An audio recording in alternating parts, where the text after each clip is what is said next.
the process by which God made David in his mother's womb is wonderful, but also simultaneously scary.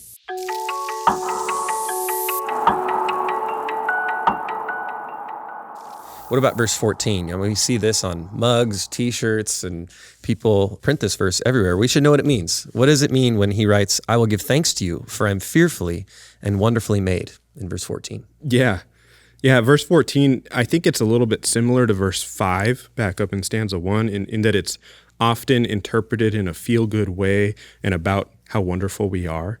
But, just to read that verse here, I'll start in verse 13, where David says, you formed my inward parts. You wove me in my mother's womb, speaking to the intricate and intentional creativity of God in the womb of a human female. That's how he creates life.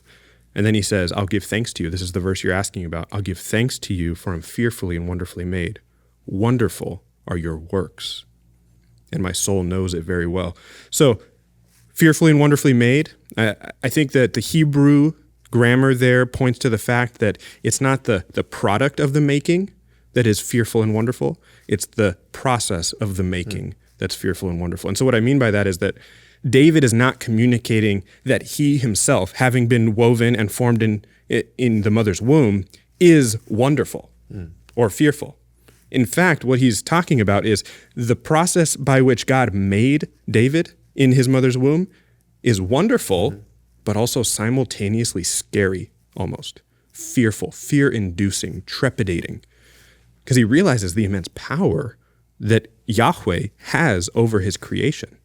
And so he comes face to face with this truth of God's creativity in the womb, the intricate creativity. And then we could even think back to the Genesis account in Genesis 2, where Yahweh takes the dust of the earth and somehow makes that into all the complex biological structures of the human body.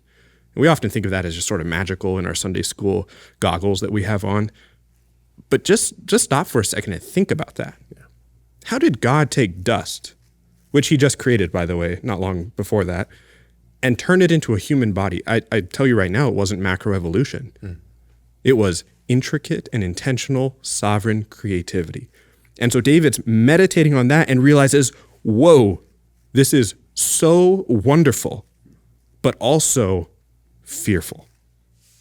Yeah, you can see why he says, such knowledge is too wonderful for me. It is too high.